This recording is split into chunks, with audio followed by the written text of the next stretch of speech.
दोस्तों, ईरान और इजरायल के बीच जिस प्रकार युद्ध बढ़ रहा है, उस पर दुनिया के तमाम देशों की नजर है। लेकिन उन युद्ध में भारत को भी शामिल करना चाहता है। और बता दें दोस्तों, अब ईरान भी यह बात कहने लगा है कि भारत विश्व में किसी भी तनाव को कम करने में अहम भूमिका निभा सकता है। तो दोस्तों, किया है पूरा अपडेट। आइए जानते हैं विस्तार से। उससे पहले वीडियो को लाइक और चैनल सब्सक्राइब कर दो। ये आपके लिए मात्र 1 सेकंड का काम है, लेकिन इससे हमारी काफी बड़ी मदद मिलती है। तो जैसे कि आप सभी को मालूम होगा, 2024 में इजराइल और ईरान के बीच मतभेद में दोनों देशों के बीच सीधे संघर्ष में बदल गया है। 1 अप्रैल को इजराइल ने दमिश्क में ईरानी वाणिज्य दूतावास पर बमबारी की, जिसमें कई वरिष्ठ ईरानी अधिकारी मारे गए। इस हमले के जवाब में ईरान और उसके प्रतिनिधियों ने 13 अप्रैल को इजराइल के अंदर हमले शुरू किए। ईरान और इजराइल की दोस्ती कैसे दुश्मनी में बदली? कभी तेल और हथियार होते थे सप्लाई, अब जंग के मुहाने पर दोनों देश ईरान और इजराइल एक दूसरे के कट्टर दुश्मन हैं, जो कि अब जंग के मुहाने पर खड़े हैं। इसकी वजह है ईरान का इजराइल पर 180 से ज्यादा मिसाइल अटैक। ये हमला पिछले मंगलवार की रात को हुआ था, जब इजराइल के आसमान में ईरानी मिसाइलों की भारी बौछार देखी गई। हालांकि ये कोई रहस्य नहीं है कि ईरान इजराइल का कट्टर दुश्मन है, लेकिन कई लोगों को यह जानकर हैरानी हो सकती है कि कभी ऐसा भी समय था जब दोनों देशों के बीच बहुत करीबी संबंध थे। लेकिन आज हालात पूरी तरह से अलहदा हैं। लेकिन अब ईरानी हमलों से थर्राए इजराइल ने 65 घंटों के अंदर क्या-क्या बदला लिया? इजराइल ने हिजबुल्लाह के खिलाफ जंग तेज कर दी है।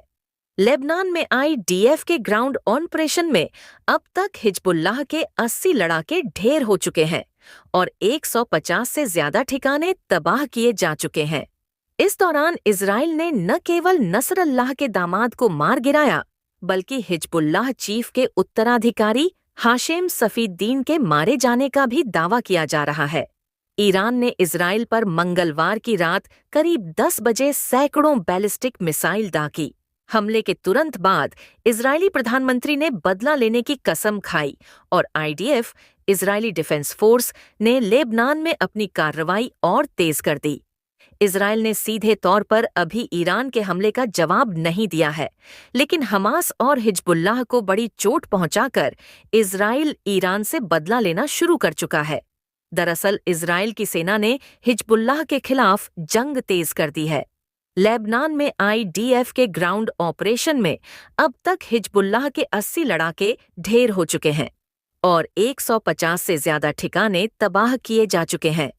इस दौरान इजराइल ने न केवल नसरल्लाह के दामाद को मार गिराया, बल्कि हिजबुल्लाह चीफ के उत्तराधिकारी हाशेम सफीद्दीन के मारे जाने का भी दावा किया जा रहा है। नसरल्लाह के उत्तराधिकारी को बनाया निशाना। इजराइल ने हिजबुल्लाह चीफ के उत्तराधिकारी हाशिम सफीद्दीन को मार गिराने का दावा किया है। बताया जा रहा है कि बेरूत में किए गए ताज़ा हमले में हाशिम सफीद्दीन की मौत हो गई है, जबकि रॉयटर्स ने स्थानीय सूत्रों के हवाले से बताया है कि सफीद्दीन इस हमले में सुरक्षित है। हाशिम सफीद्दीन हिजबुल्लाह की एग्जीक्यूटिव काउंसिल का हेड और जिहाद काउंसिल का सदस्य है। हाशिम पर संगठन के राजनीतिक मामले संभालने की भी जिम्मेदारी है। वह हिजबुल्लाह चीफ हसन नसरल्लाह का चचेरा भाई है और नसरल्लाह की ही तरह सिर पर काला साफा बांधता है। ऐसे समय में हसन का मारा जाना बड़ा झटका है। एक रिहायशी इलाके में एयर स्ट्राइक कर हसन को निशाना बनाया गया था। हसन के परिवार की इजराइल से पुरानी दुश्मनी रही है। 1982 लेबनान वॉर के दौरान हसन का बड़ा भाई अहमद कासिर तायर में इजरायली बेस पर एक विस्फोटक लदी कार लेकर घुस गया था। ईरान के supreme leader Ayatollah Ruhollah Khomeini ने अहमद कासिर के इस आत्मघाती हमले को फतवे से सुरक्षित कर दिया, जिसके बाद उसे हिजबुल्लाह का पहला शहीद माना जाता है। IRGC का टॉप कमांडर ढेर इजरायली सेना लेबनान के साथ साथ यमन और सीरिया में भी रेजिस्टेंस ग्रुप के कुछ ठिकानों को निशाना बना रही है। इस दौरान गुरुवार को सीरिया में हुई एक इजरायली स्ट्राइक में IRGC के टॉप कमांडर की मौत हो गई। कमांडर मजीद दीवानी सीरिया में IRGC के मिलिट्री एडवाइजर के तौर पर तैनात थे। दमिश्क के बाहरी इलाके में की गई इजरायली स्ट्राइक में वह बुरी तरह घायल हो गए, जिससे उनकी मौत हो गई। वहीं दूसरी ओर भारत को घसीट रहा है। भारत में ईरान के राजदूत इराज इलाही ने हाल ही में कहा है, भारत एक बड़ी शक्ति है और ये ग्लोबल साउथ की आवाज बन मध्य पूर्व में संघर्षों को कम करने में सक्रिय भूमिका निभा सकता है। यूक्रेनी राष्ट्रपति वोलोडिमिर जेलेंस्की और रूसी राष्ट्रपति पुतिन के बाद अब ईरान भी यह बात कहने लगा है कि भारत विश्व में किसी भी तनाव को कम करने में अहम भूमिका निभा सकता है। भारत में ईरान के राजदूत इराज इलाही ने हाल ही में कहा कि भारत एक बड़ी शक्ति है और ये ग्लोबल साउथ की आवाज बन मध्य पूर्व में संघर्षों को कम करने में सक्रिय भूमिका निभा सकता है।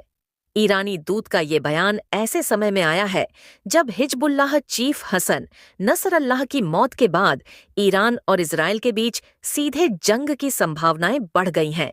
विश्व नेताओं ने दोनों पक्षों से संयम बरतने की अपील की है, लेकिन तनाव दिन ब दिन बढ़ता जा रहा है। इराज इलाही ने अपने बयान में कहा है कि ईरान ने भारत और दूसरे प्रभावशाली देशों से संघर्ष के बीच शांति की अपील की है। 2000 साल पुराने हैं भारत ईरान संबंध। भारत के संबंध इजराइल और ईरान दोनों के साथ अच्छे हैं।